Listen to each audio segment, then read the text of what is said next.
Hello, everyone.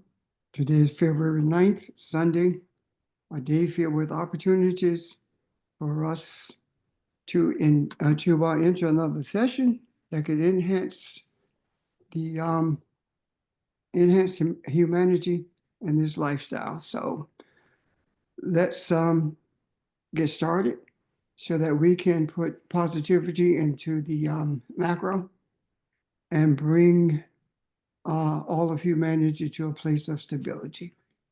Are there any questions from yesterday or any questions, period, about something that you've read or thought about or talked with someone about?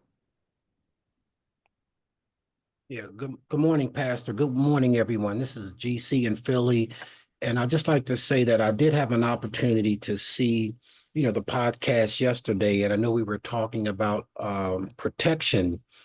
And I just wanted to elaborate to say that in my understanding of protection, I can look at it, from the aspect of my percepts in terms of how I see things, or I can look at it in terms of the images that I may have experienced or seen when I think about protection. But again, looking at it conceptually, I think when we talked about spiritual intuition, and I think that was something that was brought up, by Audrey or brought up by Kathy. I think that again, looking at it, from the heavens or looking at it from the cosmos, the earth protects us. The aspects of things that we don't see, protects us. And so when I think about the heavens, the sun, the moon, and all of those things that were created by the creator, that's a sense of protection that I truly, appreciate knowing more about, because again, in terms of how we were taught, we see it a certain way, but I know that God is our protection. The spirit is our protection. So I just wanted to share those thoughts, before we go into it, because I know that we were talking about, intuition. And so what is our intuition saying to us? And I know that there's a God who's able to do above all we can ask or think according to our belief and faith. So I just want to share those thoughts about, intuition on the subject of protection. I'm done. Thank you. Any questions or comments about that? Or any other questions about it? I have a story on protection. I like what George said. I saw something on television this morning I thought was a beautiful story, and it also I think protection is right before our eyes, and a lot of times we miss it. But this doctor who was a psychiatrist in Zimbabwe was treating a young lady, and the young lady committed suicide. She was 25 years old and she hanged herself. Uh, and it bothered him so. And I forget what the statistics were, but it was something like three doctors that, over millions of people, and there's no way they could get to all of them. But what he did was he went to the communities and got grandmothers and started training grandmothers. And he started something called a friendship bench, where you could come and talk to one of these grandmothers. And I thought that was brilliant. It caught on, so it caught on throughout the whole country, and it is still spreading. It's in 9 countries now, and one of the 9 is the US, which I thought was amazing.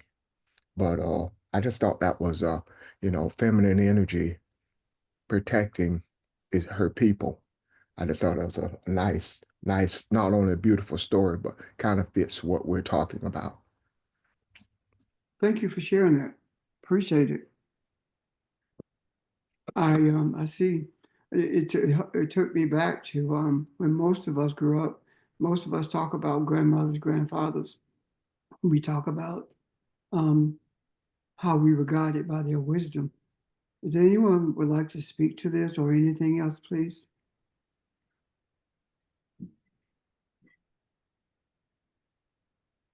Okay. Are there any questions about anything before we move forward? I have a question to ask. Sure. Yesterday they talked about men feeling the need to protect women, and the question I have to ask is why? Is it because what they believe that women naturally are not as strong as men just by our physical makeup for the most part. So why is it that most people define strength as something physical? And I've seen it in the workplace. And but with women, but when things happen to most guys in their life or conflict, they go running to the female in their family for encouragement to get back out there and do it. And not only that, I've seen that with men who are physically shorter or smaller, they get the same treatment as women as well. So my question is, why is physical strength the only type of strength that's defined by society? Thank you for the question. Is there anyone who would like to respond to that before I do?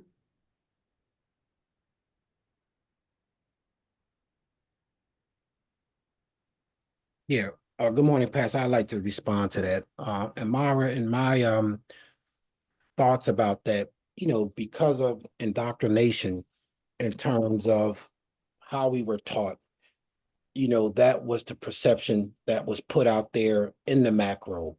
I think that in terms of us coming into an awareness to realize that, even in the scriptures, the Bible talks about in all of your wisdom, get understanding, but more importantly, it's talked about she shall preserve you. She shall strengthen you. And so I think that as we, continue to appreciate this journey that we on, we realize that, our strength comes from the Lord, but at the same time, it comes from divine order. And when we can begin to appreciate the principles, or we're able to appreciate where we all are, I think it gives another view in terms of how we're looking at it now. But that was just the thought of coming up and growing up, that the man was the strongest, or when we talk about strength, but what is strength? You know what I mean? And I think we need to maybe redefine that, or look at it in a way where spiritually we can be empowered. And hopefully that adds some light to, the conversation. But thank you, ma'am, Myra, for sharing that. Thank you, George. Myra, does that help? It does. And I was also going to add, when you look at our community, if you see somebody, we've seen it all before. If you see somebody talking about one person, that person will warn them, if you don't stop, I'm gonna whip your behind. And they may get into a conflict. And oftentimes it's the conflict of physicality to where they supposedly think that they have stopped this person by beating them up, but that's not the case. So we tend to think that physically we can force something to happen. And oftentimes that's not the only form of strength. That's all I want to share. But thank you, Mr. George, for explaining. Thank you. Yeah. And you're welcome. And Pastor, if I may, just to expound on it, because of experience that I had yesterday, I was speaking with a young man who is aspiring to move towards our goal objective that he has to be the youth of the year in terms of Philadelphia. And he was a short statured person who, again, is short. I mean, 5'2", but at the same time, he's the only male in his household, and he has sisters, and his mother raised him as a single parent mother. And because of his size, when you look at him, because he's so short, you would think that, again, he is lacking, strength, or he's lacking, power in a sense in terms of how people perceive him. But what he was saying was how proud he is to learn from his mother, to be able to appreciate her attributes. And as a young man, it is his desire to stand tall. It's his desire to and to love his mother, to empower his mother and his sisters. And so it just brought, admiration for me to be able to realize that even though we look at strength in terms of sometimes height, or we look at it in terms of power, but the power that he has within him to know that he's the one that's able to bring loving kindness and balance and bring, the fruits of the spirit to his family. So I thank y'all for letting me share that, but it just amazing me because when you look at him, you think he's, a child because of his height, but he's a senior in high school.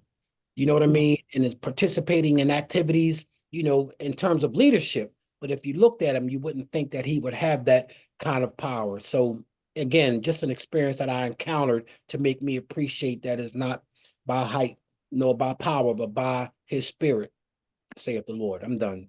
Thanks for letting me share. Thank you. Anyone else? Audrey?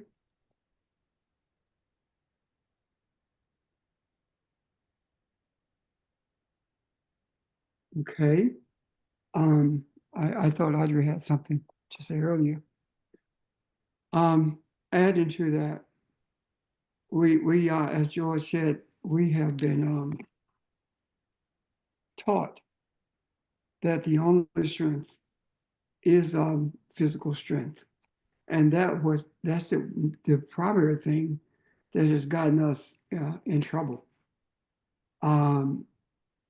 We have not relied on the power that's in the wisdom that we have received from our elders and those around us who seek to understand who they are and to bring an organizational structure back to our communities.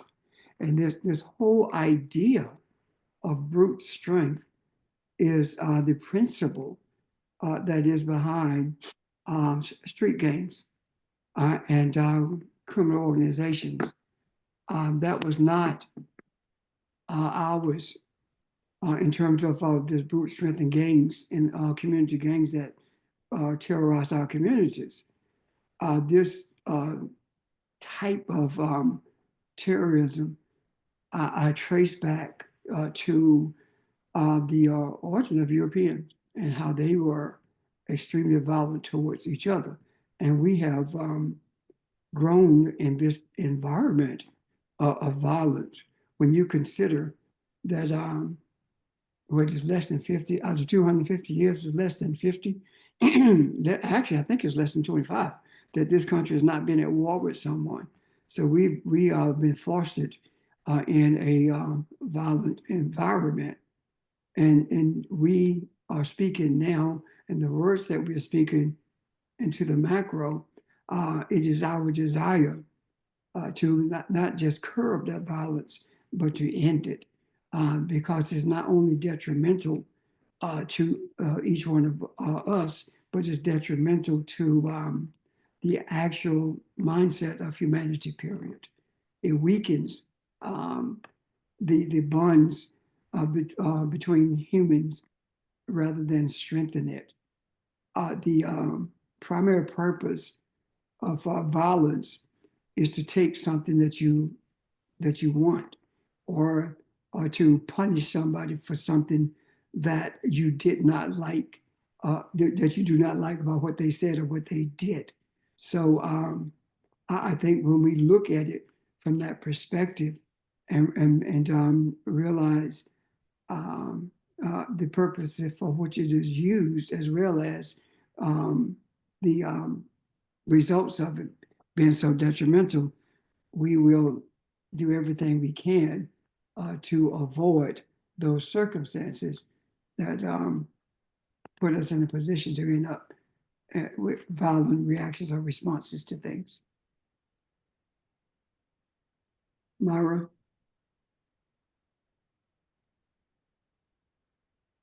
Does that help? Yes, sir, it does. Thank you. Thank you. Any other questions or comments? Good morning, everyone. As it relates to strength, if we only look at it from the male's perspective, you have bodybuilders who can who train their body by lifting weights and lifting it a constant amount.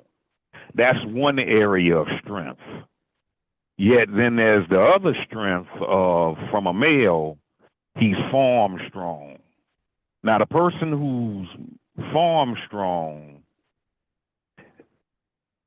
really has more strength than the person who trains their body.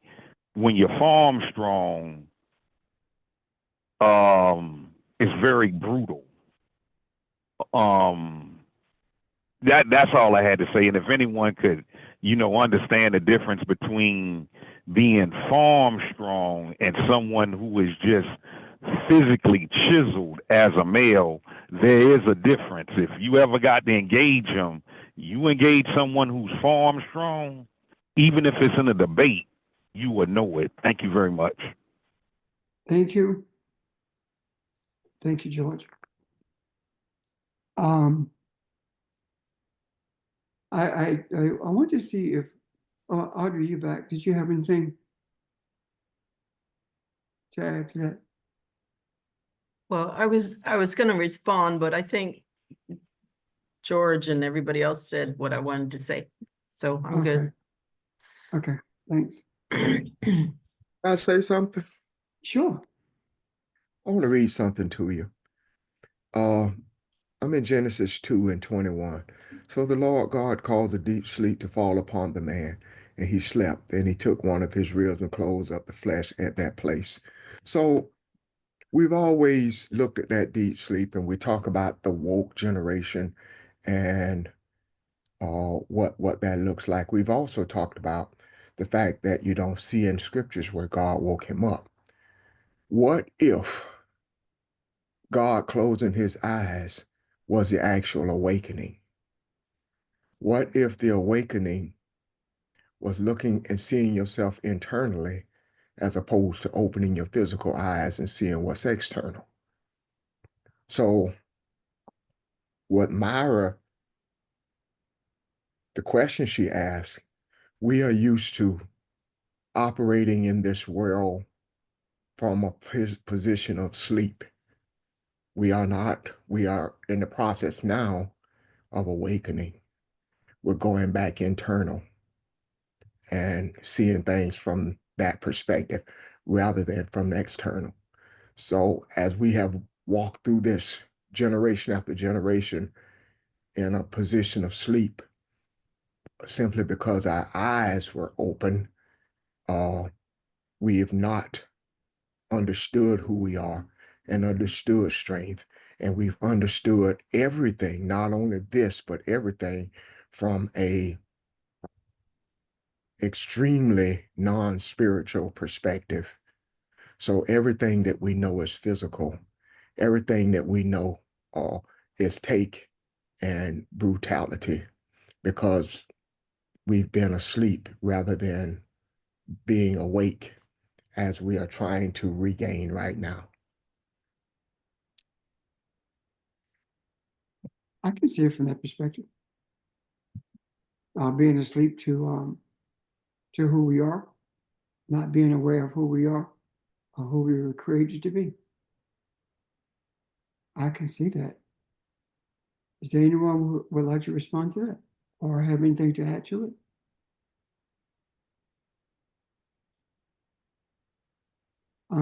We've heard the term, I'm sure, that we've been walking around sleep and being unaware of life itself. In addition to what Ron said, when we look at the third chapter of Genesis, when it talks about the spiritual entity called the human being clothed in flesh, for years, I have referenced that as being the grave, where we are truly died. Because I believe that when that took place, as Ron was speaking, we became more conscious of the physical environment, and that became our central focus, as opposed to focusing on the spiritual essence from which we were brought into existence. And all we saw was our bodies, and we never saw ourselves. Does that make sense? Ron?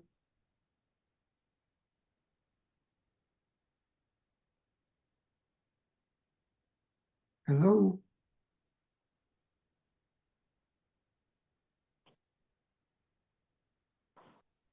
Are you there, Ron?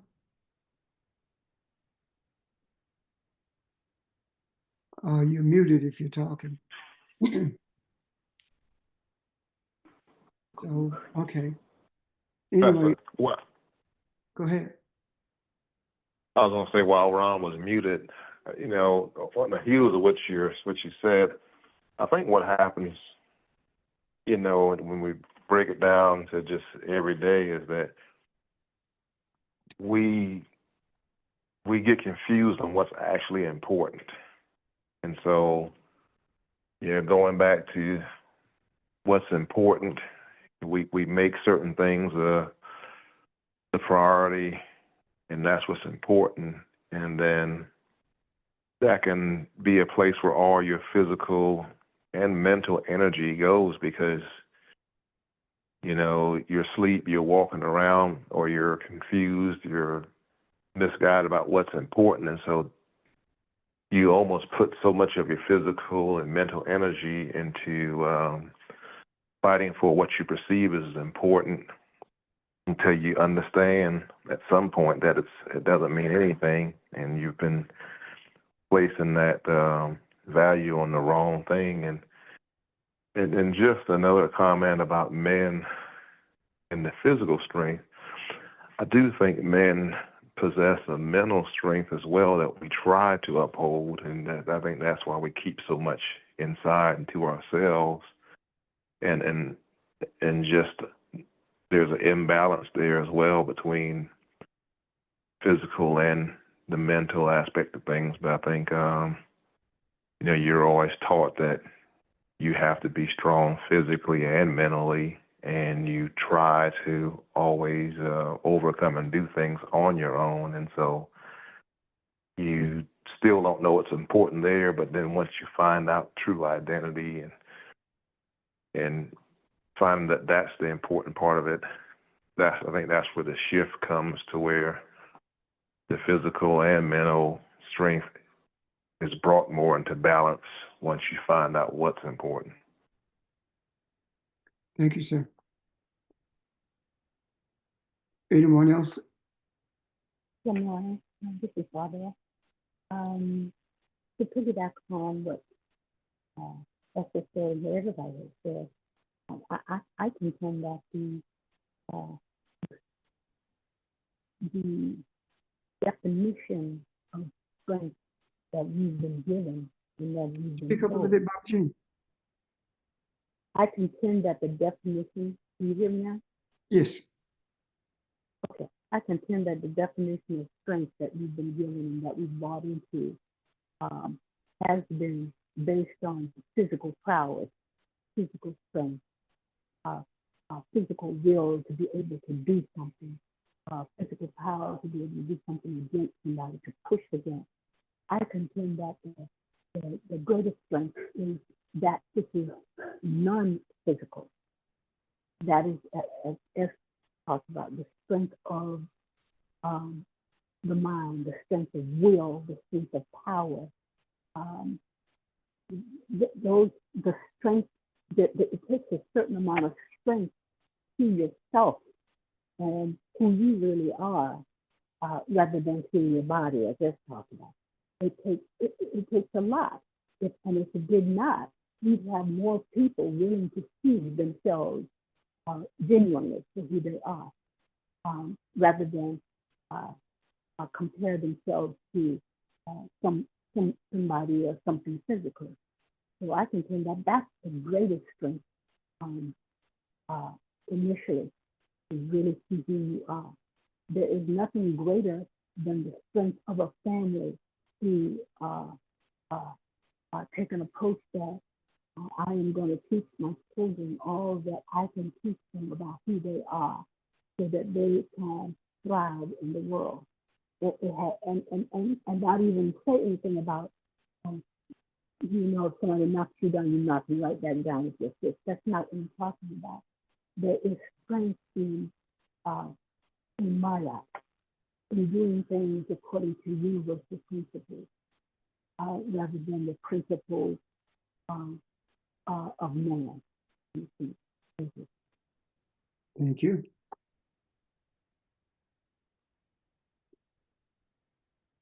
Any comments, questions?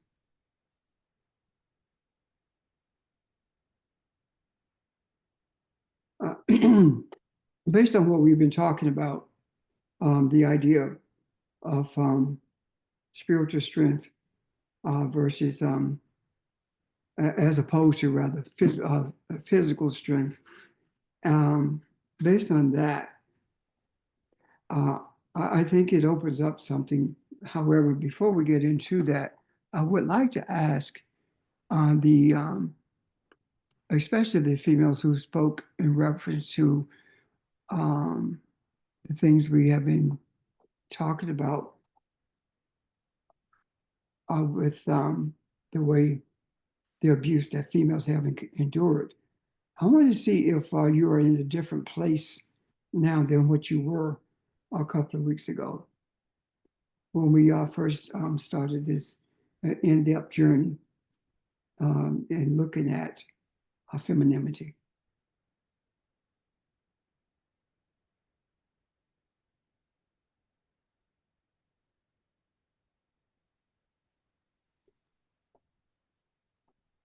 Did you understand the question?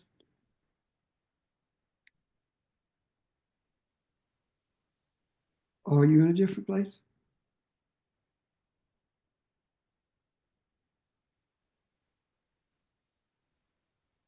Yes. Evelyn, I don't want to point you out. I'll call you out, Evelyn, but you sort of initiated the discussion the other week, a couple of weeks ago. So what do you see now, if I may ask you? Oh, Pastor, no worries. I'm in a better place, and healing has taken place. It's good to know that we have been heard by the men that's on this line. And I think it's a long road ahead of us. We still work in progress in what we're dealing with. But I am in a better place. And it's just everybody wants to be heard. And by you and the men on this line listening to us, you guys are putting, I think we all put everything out there in the macro. So, yeah, I'm in a good place. And I don't believe I could have did it without you guys. I appreciate you so much. And thank you for listening to us, men. We appreciate you too. That's all I want to say. Thank you, dear. Appreciate it. Sure. Anyone else? Yeah, I too am in a better place. And it reminds me of a conversation that I had with the Lord not too long ago. And that was, every time I come to you about fixing something because I feel like somebody is, I'm having issues and they need to be fixed, you turn around and tell me what I need to do. And, that's a running joke that we have. And I just feel like every conversation that we have brings us closer together. It brings us closer to understanding our purpose, our goal, our direction. And I too felt heard and honored. So I really appreciate the men listening with their hearts. I felt that you were listening, not just hearing what we were saying, but you were listening. You were absorbing, you were making that stretch to try to understand. I know we think differently. And so, I greatly appreciate the fact that you're making the effort, and I feel your sincerity. So I just want to let you know how much I appreciate you. And I am making some changes within myself. For a long time, I was looking at our men as broken and fragile, fragile in terms of ego. Some are, but I know that's a generalization that I will never make again. So I appreciate your strength and we appreciate your love. I'm done. Thank you. In a moment, I want to speak to that, the brokenness of men, of us as men. I would like to speak to that.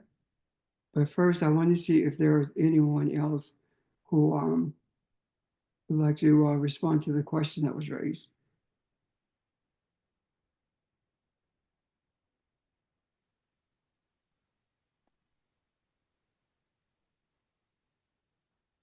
Okay. I just want to say that I appreciate getting those feelings into the macro. Because I did feel heard. And it felt empowering too, in terms of my own sense of how women are perceived. And in terms of that we can kind of relax, for lack of a better word, because you know, we have such a mental load that just being heard allows us to relax a little. So I appreciate that. Thank you. Thank you. Anyone else?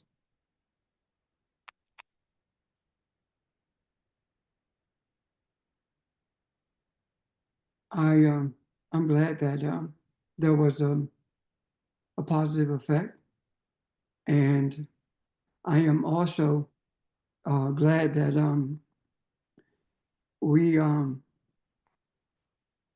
glad that we were able to get at least some of the pain out and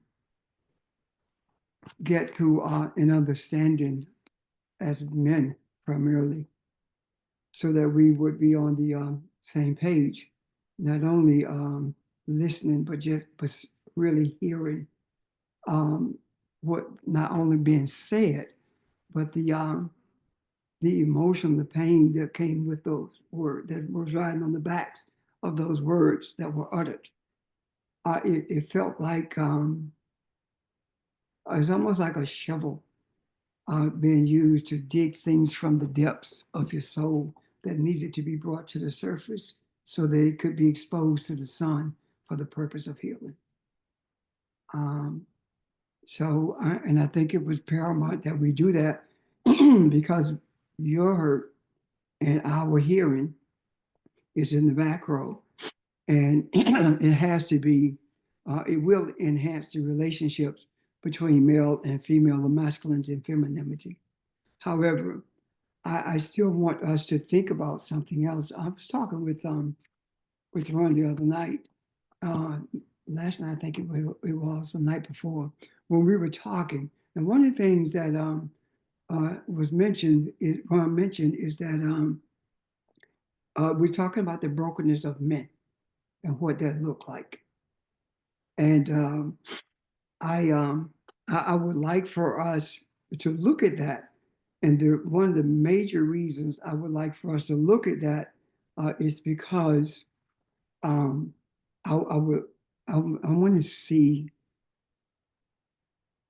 what do you see as the brokenness of men? What do you see when you think about that? What are your emotions when you feel that? Or have you ever given any thought to men being broken? And if you have, what does that look like?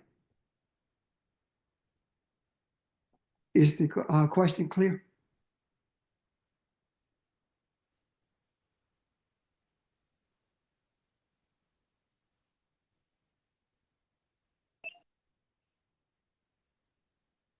Anyone want to respond to that? Can you restate that, please? Yeah, what does the brokenness of men look like?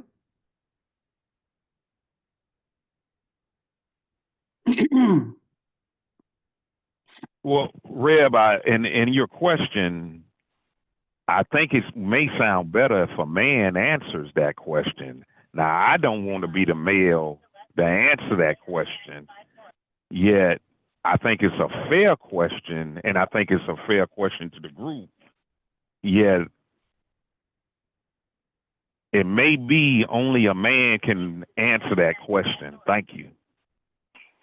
Well, thank you for your input. Anyone, when I raised the question, it was male or female? Which respond to that question? For me, my initial observation, I guess maybe even almost an expectation initially, earlier in my life, was I anticipated that any man that I dealt with who was Black would have commitment issues, would perhaps be emotionally unavailable because he was dealing with so many issues of his own. And that not being an issue, I grew up in a neighborhood where, like I say, everybody was loving, but when I visited my grandmother, there was a man and then a woman. They were married. And it seemed like every weekend he would be drinking, and every weekend, that's when we would visit my grandmother. She was supposed to be my grandmother. He would beat her. I mean, and he would beat her. And I remember hearing her. I couldn't have been more than about 12 or 13. And she would say, beat me, but don't leave me. And I never forgot that. I thought that that was the most horrible thing anybody could say. And when I got older, I asked my mother, what was that? Why did she say that? He was brutalizing her. And my mother said, um, they're both broken. And unfortunately, they can't heal each other because they both have problems. And she doesn't know what love is. And she feels like that is how you love somebody. You beat them. That's how you show them that you love them. She said, and maybe that's the way she was raised. And so if we have scenarios like that, where both people are broken, how does that ever change? Um, and so, I remember that. And then, when you have that expectation, that's what you're going to get. It took me a minute to realize that I was setting myself up for disappointment because people rise to your expectation. And that's the energy that you attract. So, eventually my attitude changed, but I still felt that Black men really had such a hard time that I did not want to add to that. I didn't want to make their lives more difficult. And so I excused a lot of things that I probably should not have because I felt like our men work so hard and they die so young and they're so unappreciated and, so disrespected that, I let a lot of things slide that I probably shouldn't have because I felt like they had no choice. They were fighting to survive, and I didn't want to add to that struggle. So, and that made me question it. And at the end, was it they who were broken, or was it me? Yeah. So that's it. Thank you. That's a great observation. That question at the end. But, oh, I was going to say this too, just going back to what she just said.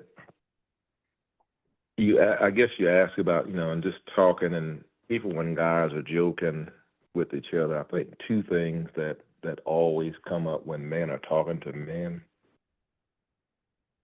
is that the man, the burden they feel, the number one thing is he can't really tell you how he really feels. And I think that's just whether it's because of expectations, men don't really tell you how they really feel, and men don't want to be shown appreciated. They just want to be felt appreciated. So I think those are two things that guys, that when it comes up, when you get a group of guys together, whether you're talking or just, joking around, but there's truth to that is you can't really say how you truly feel because of expectations, and I think you don't really need a lot. You just want to be, you want to feel that appreciation. So those are two things that I just know historically have always come up. Thank you. Appreciate that, Ernest. Comments, questions? Anyone else would like to address this? I think of, even though we're in the 21st century here, spiritual things are still here and now, like they just started. It never goes away, and it's never been dealt with. And I can imagine being on the shores of a Cavalon and seeing your loved ones put in chains and taken away and feeling helpless. And then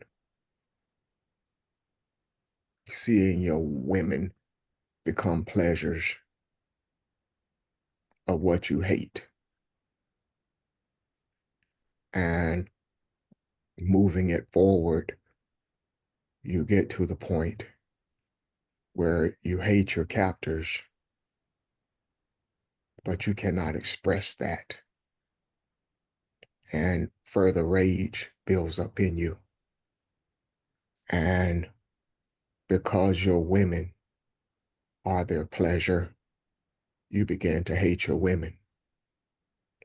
And you have daughters, and your daughter looks like you, and she talks like you in her mannerisms, or she looks like her mother. And that love and hate starts to mingle together. And that which you feel strong about, you want to destroy because you hate yourself, because you're helpless. And it goes on from generation to generation until we move to a place where we think we're better, and we're taught not to talk about those things. We're taught not to express them because we're strong. We're not supposed to show weakness. We're not supposed to cry. We're not supposed to show our women our vulnerabilities. And the whole time we're hurting. The whole time there's pain there. And the whole time there's abuse. And it becomes the fabric of who we are, and we never really see ourselves. And we move to this place, and we're here for generations upon generations, and we never know what it feels like or be like to be an African. And part of the pain is you're living a life that's not you, that's not yours, that you've never been comfortable with. But you have no choice but to cope, to survive. So when I look at this, for femininity to fully heal, masculinity has to heal. For masculinity to heal, femininity has to heal. both of them have to be addressed. And I think this is important. I think that we are at this place because think it has everything to do with how we see mankind going forward. So thank you. No, thank you. I think that was a great synopsis, observation, I'm sorry, of the internal workings of African men who fit the mold that you are presented. So, anyone else? Anyone else?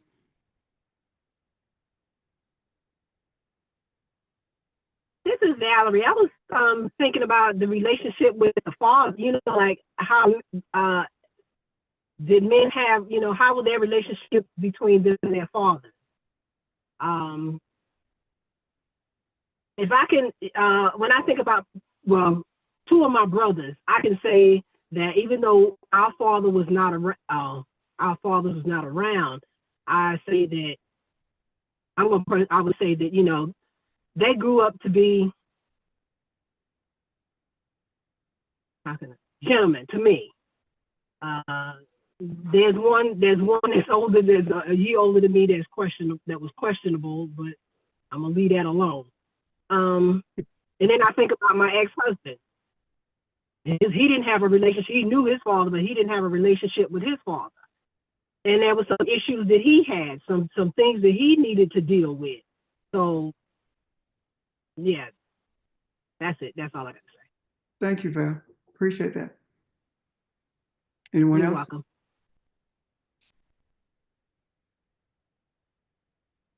I've listened to Ron. I've listened at Valerie and S. And Cheryl ended hers with whether or not was she broken or was the man broken because of her having said that he had such a hard time, but so did women. And I guess that would be a fair question. Both of them were broken. And the question becomes why? And I think the why really lies in what Ron was talking about foundationally, about the beginnings of the brokenness from the shores of Africa. This brokenness has continued because we were reared by broken people, and each generation was reared by broken people. And when you are reared by broken people, the question becomes, why are the people broken? And it's broken because society is broken. And when Ron mentioned the idea of healing the males so the female could heal the female and the male, both had needed to be healed.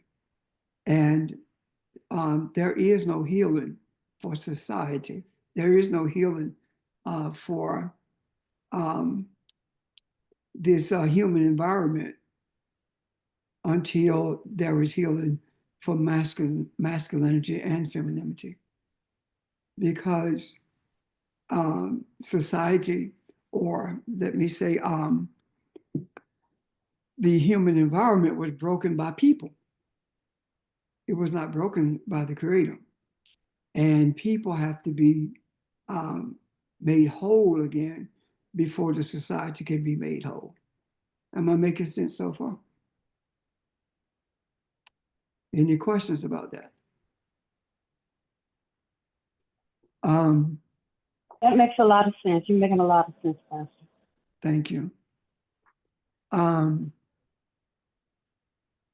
The issues of commitment and emotional availability, those issues and the idea of not being able to share your feelings, I don't think that we're not sharing feelings because we don't want to.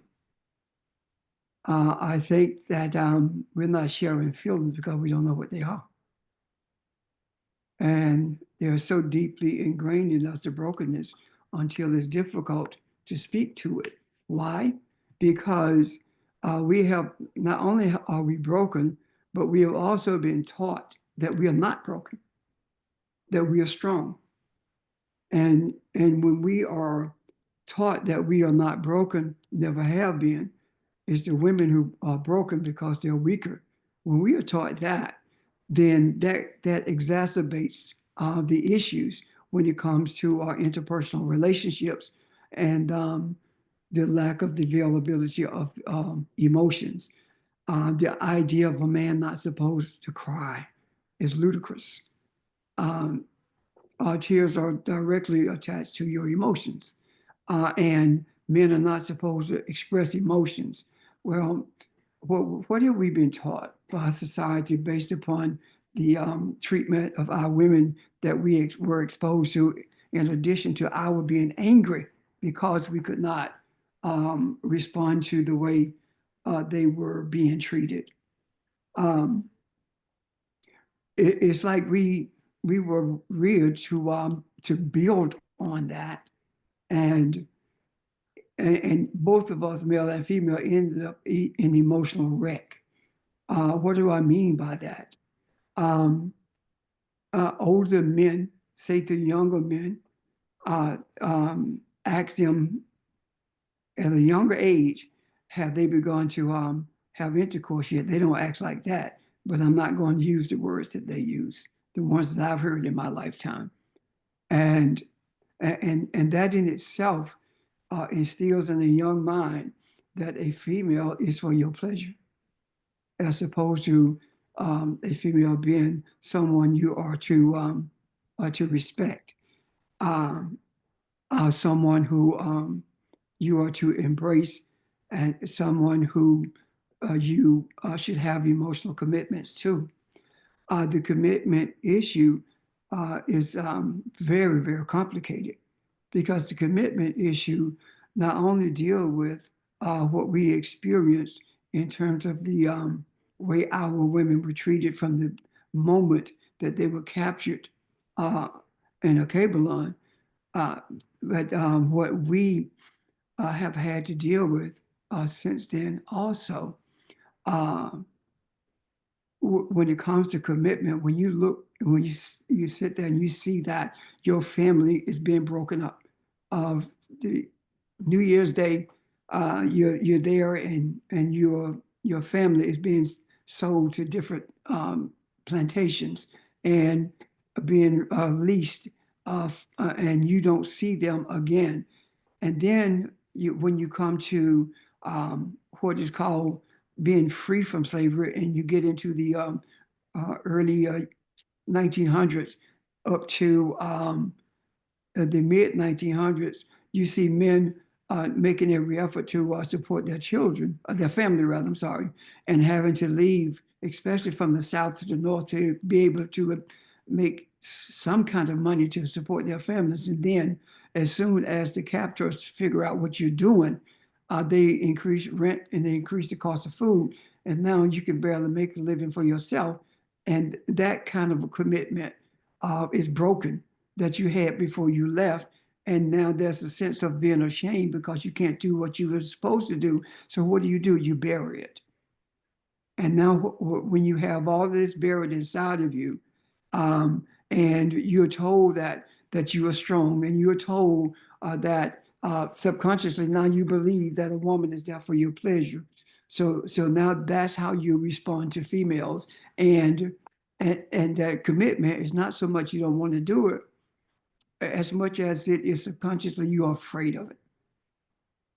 You're afraid that if you make an effort to commit, that is not going to bear fruit because of what you have been exposed to, and the low expectations that you have for yourself because of the brokenness that's inside of you, and the broken people also who have reared you. Now they weren't broken and they raised you to be broken. They did what they knew, what they thought the right thing was, and to exacerbate that brokenness, When we endeavored to go to church looking for wholeness, what we find is broken glass. We found slivers of glass. We found slivers of our essence. We found there were pieces that we could not find. And the reason being is because when you really think about it, not only were we broken when we got to the church, but we became even more broken. And instead of being large shards of glass, now we are small strips of glass looking for wholeness. What broke us there? The idea that females are to be silent. The idea that the male makes all the decisions and the female carries all the burdens. That's what we learn consciously as well as subconsciously in the church. And the man is the man of the house. We learn all of these things, and then from my experience, I've been through counseling sessions where I've been told by females that when they went to the pastor to be counseled because they were having problems, she and her husband were having problems, that all the blame was pushed to the female, regardless of how the male was without regard to the male's complicity in what was going on, or the male being the instigator of it. It was never her being protected. It was always the male being protected. Not only that, but I've also have been told that the moment that they sat down to talk to a pastor, they were talking to them one-on-one.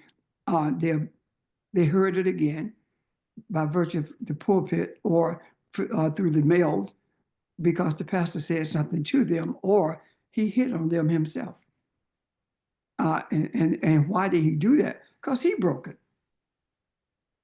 And see, the brokenness that we have as males is what fostered our being the ones who broke our females and continued that.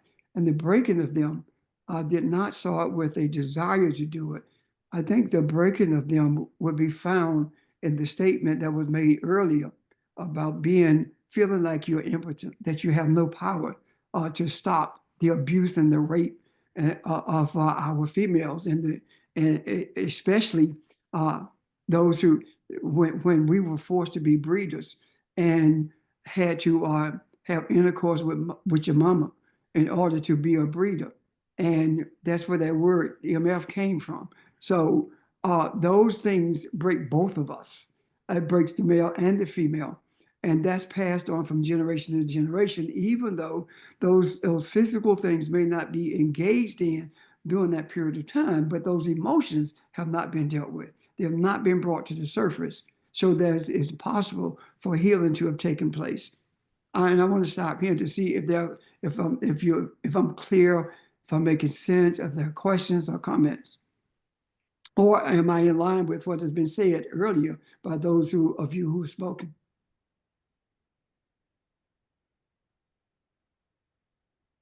I think it's clear. Hey, And I think- Yes, clear. This is Charles. Uh-huh. Everything you had said about where everyone had spoken, it's clear, and you're speaking the truth about it. Because I went all the way back when you had said when we as African was brought here, we had no kind of hate or forced to do what we did. It was forced upon us, and it was so many generations of that, and the black man feel like that's the only way he can live, and that's the only way he have to be like them. Because I went through horrible situation with my father. I mean, I didn't have a father. I saw him, but he was never there. And he used to beat my mama so bad that I ain't never seen nobody beat a woman. And when mama always separate from him, but her mama always pushing back in it, because telling her that she can't make it without a man. You got to have someone to take care of you. But he would not take care of her. He was taking his money, blowing on other people. And what I mean by other people, other females. And when he beat my mama, he used to beat me too. He used to beat me just like I was a grown man. I wasn't no more than 6 or 7 years old. And when he beat me that bad, when he did all that drinking, in his mind, he don't remember nothing like that. And I'm saying that alcohol, at a 7-year-old boy, if alcohol was that problem, you need to quit it. But I couldn't tell him that. He'd probably beat me since I was anyhow. Still going back, my mama went through so many beatings. And one time, mama was laying on the couch. And I'm standing there looking. I thought he was going to wake up, tell her, if it's something to eat or whatever.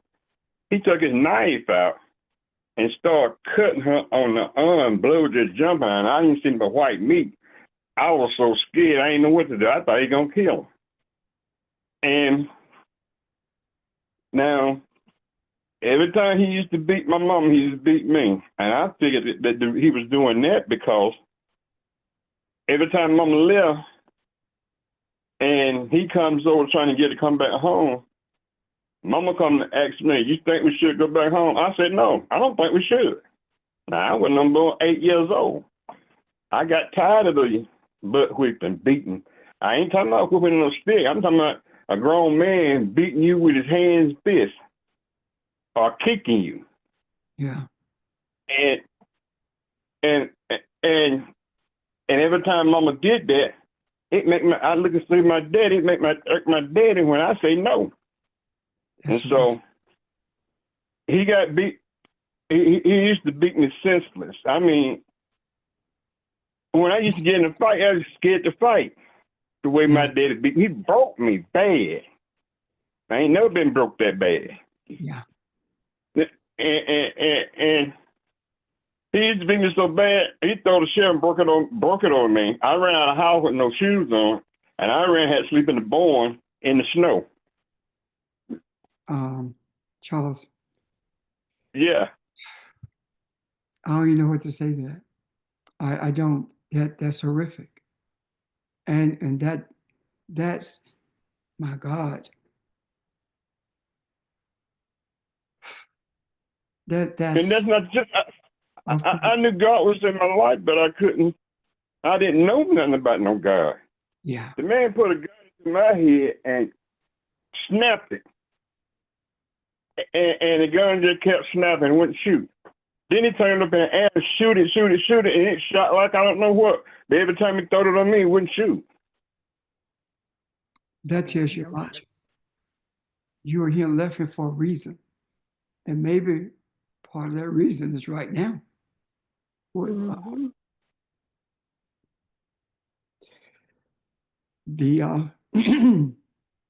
the depth of the pain that you're talking about,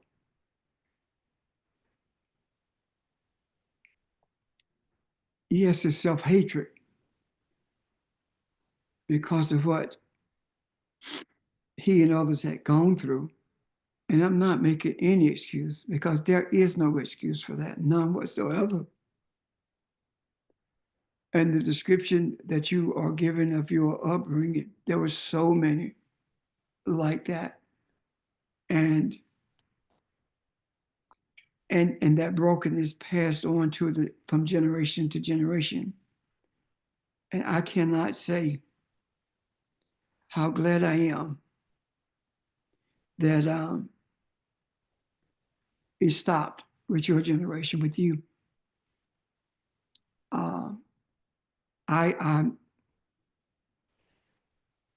Only thing I can say to that is I am sorry that you had to live through that.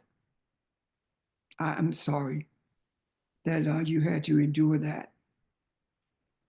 And I'm sorry that that those pains are still there, but it is my desire, and I'm sure the desire of every one of us to take the scab off of that wound and allow it to heal, regardless of how long it takes or how much it hurts, because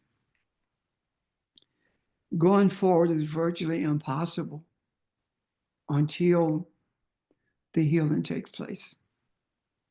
And I don't know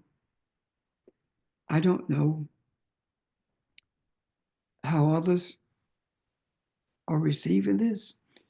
Parts of this story I've heard before, but the depth, most of what you've said today, I have not heard from you.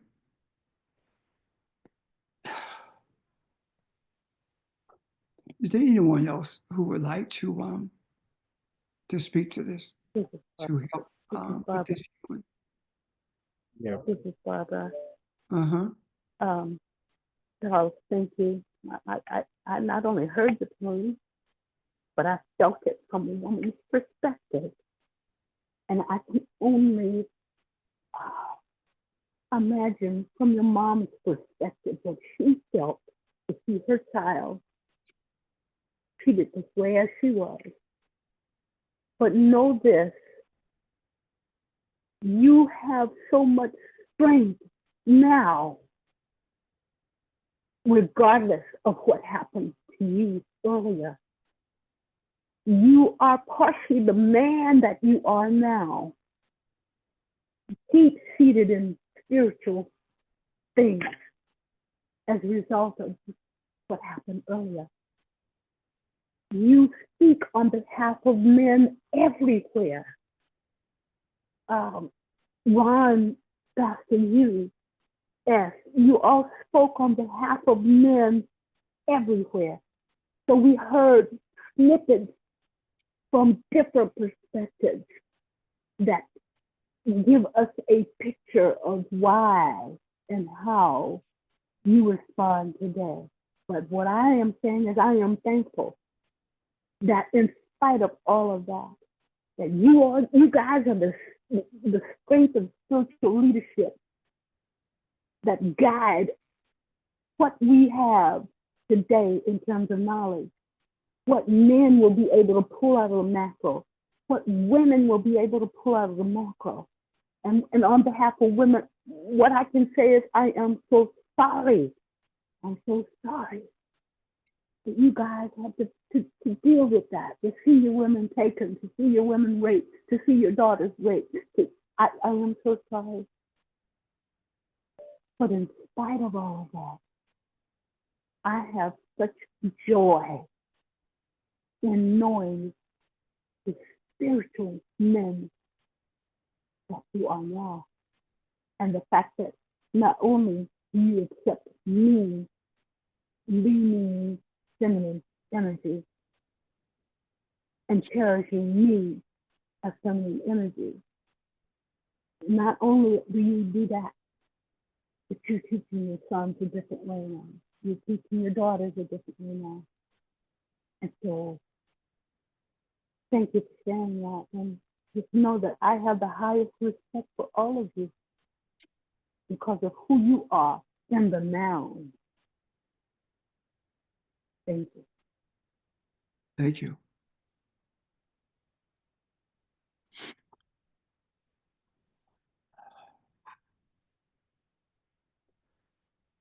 Thank you.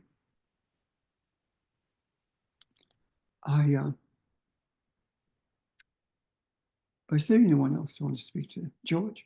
Yeah. When ST mentioned, in terms of, men sometimes have a hard time speaking about their spiritual intuition and with regards to encounters that we have, I'll just share. There was something that I received this week that says God did not give us scriptures for us to be scared, but scriptures to prepare, us for encounters that we have. And I was looking in Psalms verse 19, where it says, their words aren't heard, their voices aren't recorded, but the silence fills the earth. Unspoken truth is spoken everywhere. This is from the Message Bible. And I think that, again, as we have had the opportunity to listen, to the feminine energy. And as we have shared some words today from the masculine perspective in terms of brokenness, I know that humanity is reaching out, is crying out, because there's things that we haven't heard verbally, but I think spiritually we're hearing, the cries of humanity in that way that we're able to bring healing. I believe all of us have gone through experiences where we have been broken, but to be restored is just such a relief.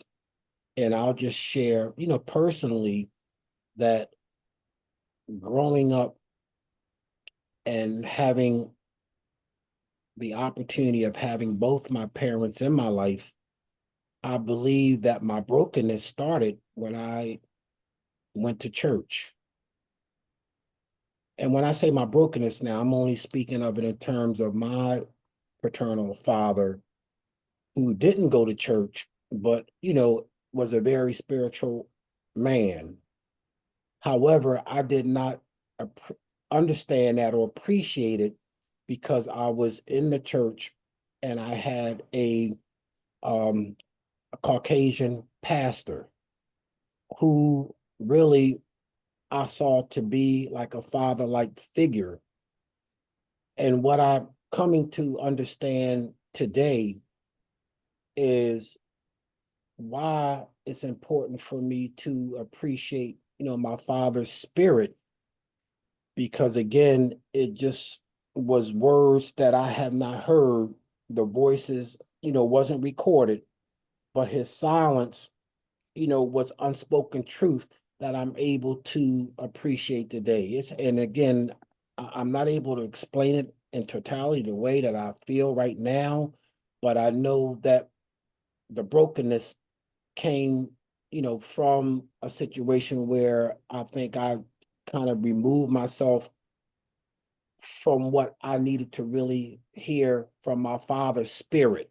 I'm not talking about the physicality or the strength or the mentalness, but I know that before he transitioned, he said, I want you to know how spiritual I am.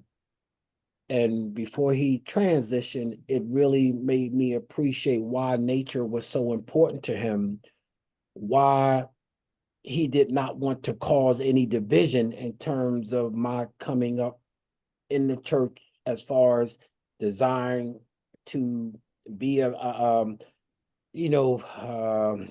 servant for Christ. And I can't go into it the way, but I'm just saying, I'm just so grateful for this conversation because in this scripture, it talks about broken men, that their words aren't heard, their voices aren't recorded, but the silence fills the earth.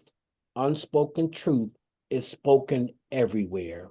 So that just came to my heart, my spirit, right now. And I'm thankful for the conversation that we're having. And thank you for letting me share. I'm done, Pastor. Thank you.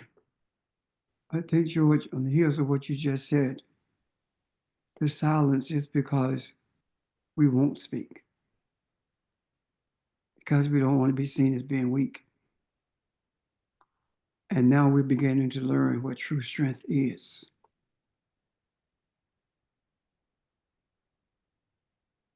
The whole idea of not wanting to be seen as weak because you express your emotional feelings is actually us lying to ourselves.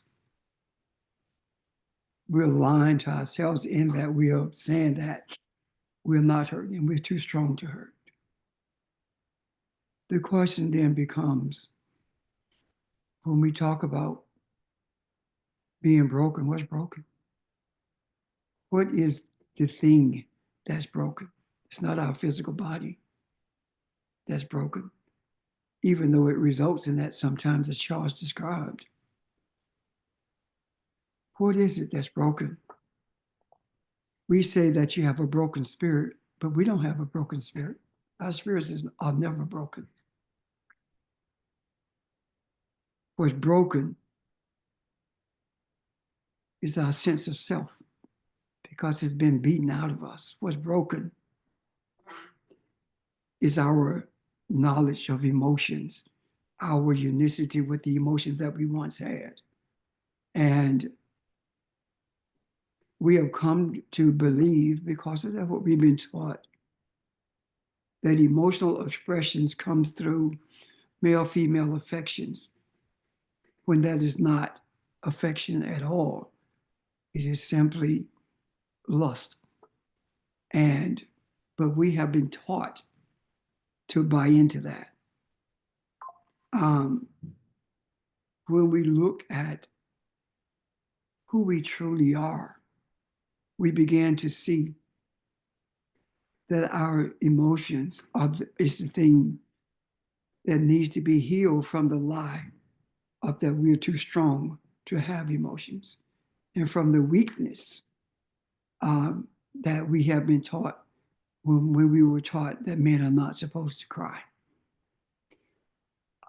Quite frankly, during the course of my teachings in life, I'm afraid of a man who won't cry.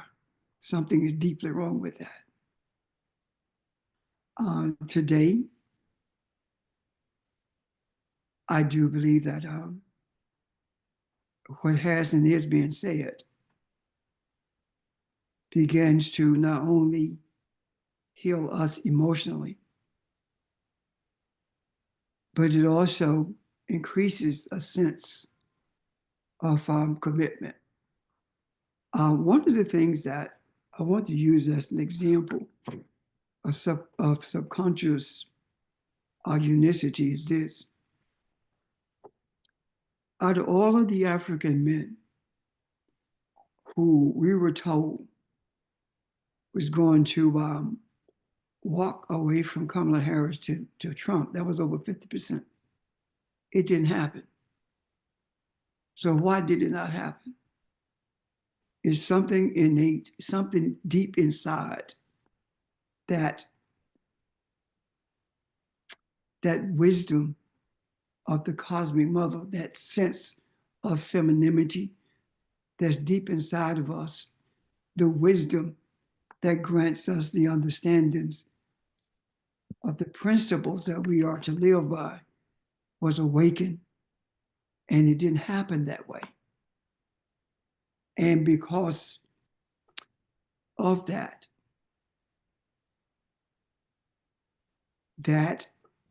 connection, that return to mother had to be overcome in order for us to get to where we are. And that was overcame through, and I don't want to get into this because that's something for another day. That was overcame by the way that they manipulated the voting machines. But men returned to that space of support.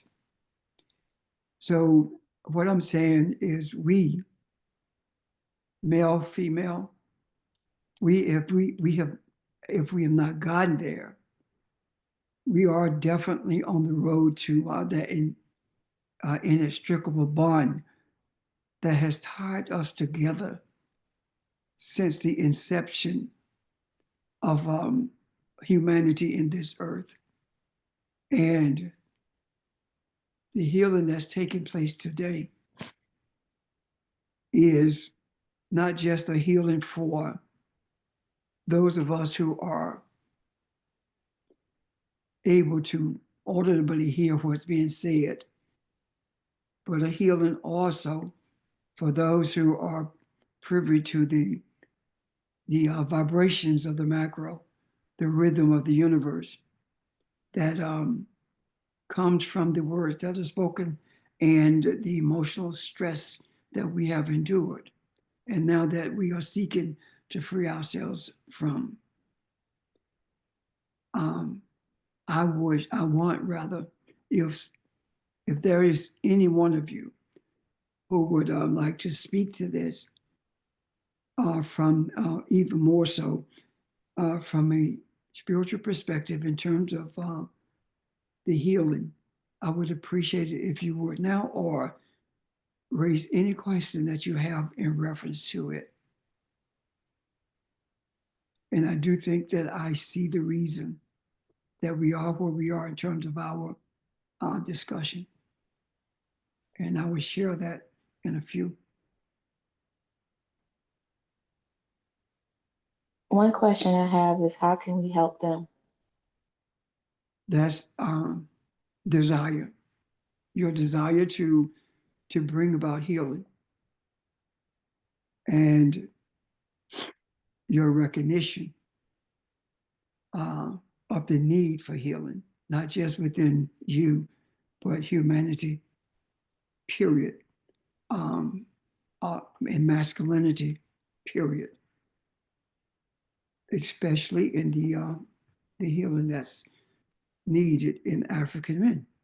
Just like the most broken females on earth are African women, the most broken males on earth are African men. And both of us need healing. And we've been living the lie as men that we are not broken. And that's not true. Broken people break other people. Does that make sense, Myra?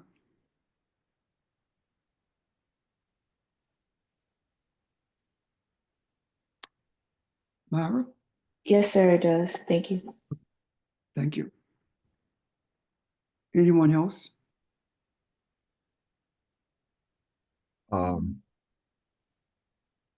When I was a kid, I probably 10 or 11 years old, I remember my mom taking me to see this doctor. And I knew it was something strange about it because my siblings weren't going. We always had doctor's appointments together. And when we got there, although I'd never been before, I knew he was a shrink. My mom took me to see a shrink as a little kid. And the reason for that was I have always dealt with rage. Rage. It's always, and every time seemed like I've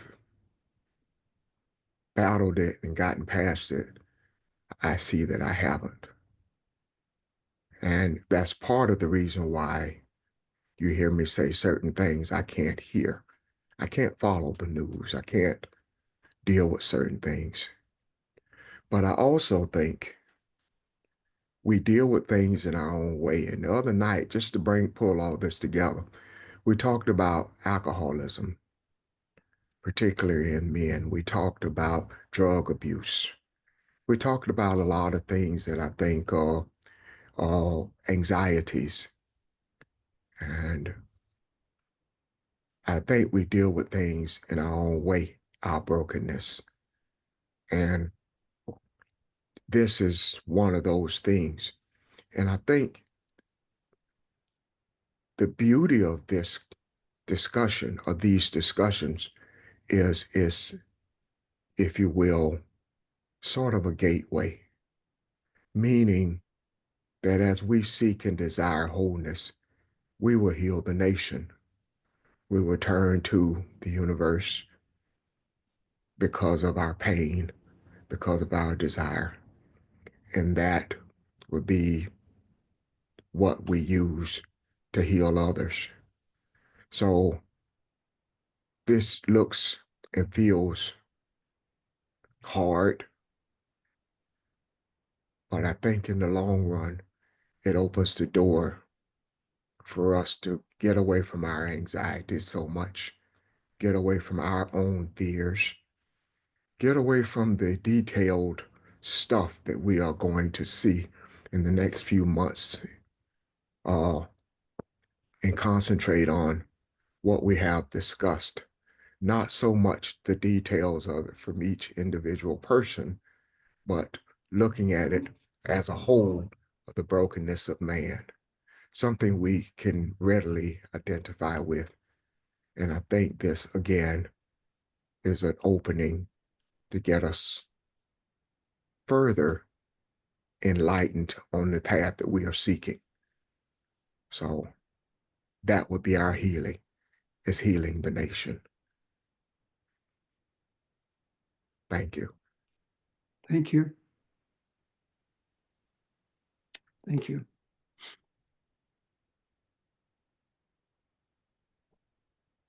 We don't internalize anything that you hear in the news. If you internalize it, it will break you. Because the same energy, the same people who broke us in the beginning are still where they are in terms of power.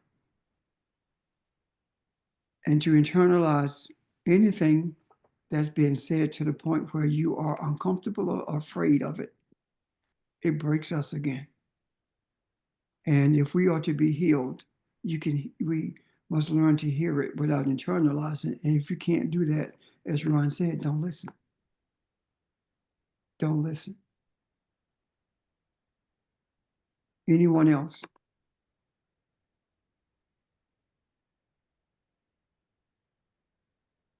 Okay, let me say this before we go. Who are we? Oh, can I just, I just want to thank Charles for sharing what he shared. I'm sitting here just listening to him, and I was crying. I've never met Charles, but I felt his heart.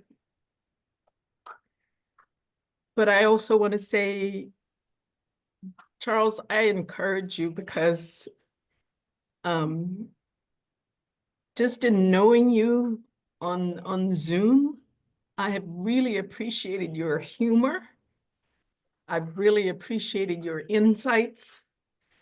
And I just love it when you share. Because I just feel it. It touches me. So I just want to thank you for that. And I want to encourage you that your humor and your insight has come out of all those hardships. So I hope I know that you've gained a lot from that. And I concur with BJ in saying that it's made you the strong person that you are right now. And I appreciate you. Thank you. Thank you. May I say one thing? And that is, Charles, you also touched my heart. You have to know I'm over here. But in my mind, what we've witnessed today, that's what provision and protection look like. He knows he's cared about. He knows that he's loved. He's in a safe space to share and to be completely who he is. So thank you, Charles. Thank you, Audrey. Thank you. Anyone else?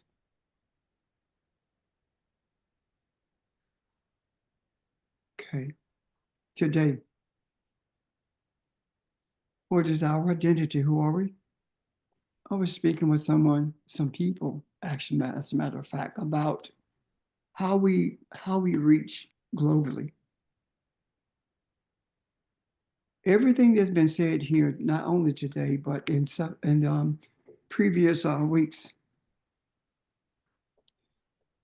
I see it as us being able to reach globally into the depth of the hearts of humanity and begin the process of healing and removing the emotion of hate. I see us as being in a day with no end, but also being in the darkness with no end. What do I mean by that is I listen at the feminine energy speak the wisdom that it has spoken. And that is the darkness with no end because of the not being able to understand that wisdom until it is explained to us or until it is made available to us. And that in itself is the light. That's the daytime. That's the daylight. So we have a constant opportunity to be enlightened from the wisdom that is shrouded in darkness. And as we are a conduit through which the Creator has chosen to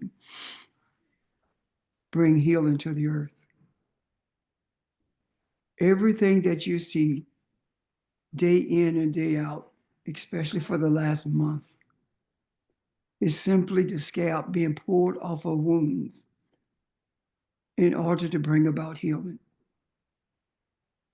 The deconstruction of a system of pain, of a system of hatred, a system of greed, that deconstruction comes when we are able to bring healing not only to ourselves, but to humanity. Because when healing is there, the eye opens and you're able to see more clearly than you've ever seen in your life. And now, here we are on the precipice of reconstructing something. And the something that we are on the precipice of reconstruction is a nation that is inclusive of all of humanity, a nation that does not have borders, an inclusion that does not look at outer appearances, an inclusion that embraces regardless of what your thoughts and feelings are. And that inclusion begins to show us what the element of righteousness contains.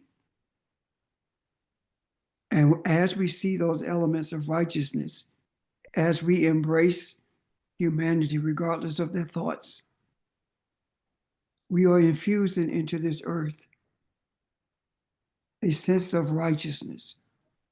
And I dare to say that it would have been difficult for us to be where we are if we had not suffered the pain that we have. Out of the pain, we have found our legs. Out of the pain, we have found our strength. Out of the pain, we have returned to our origin. And out of this pain, we have sought to end the suffering of everyone who has endured the pain, but also those who caused the pain.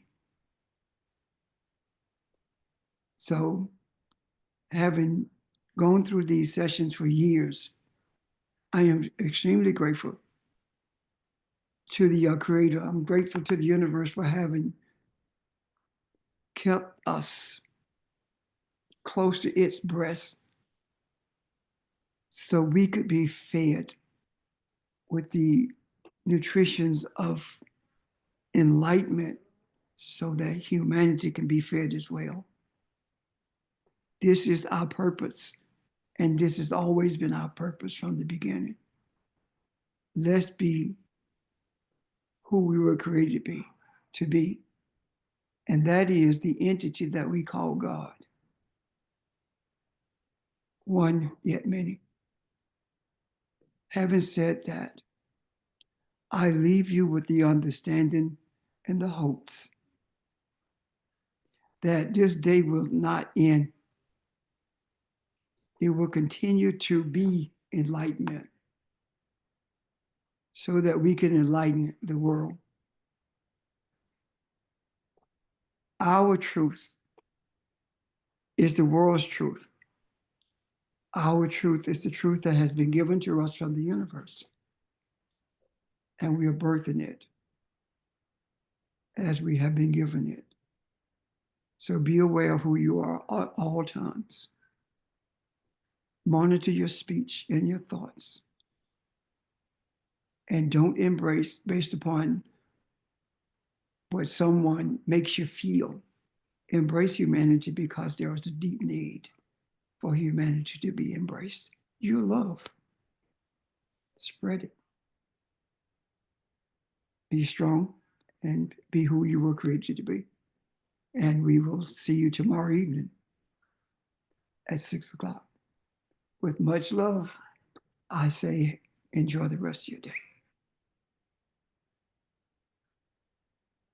Take care, family. Thank you.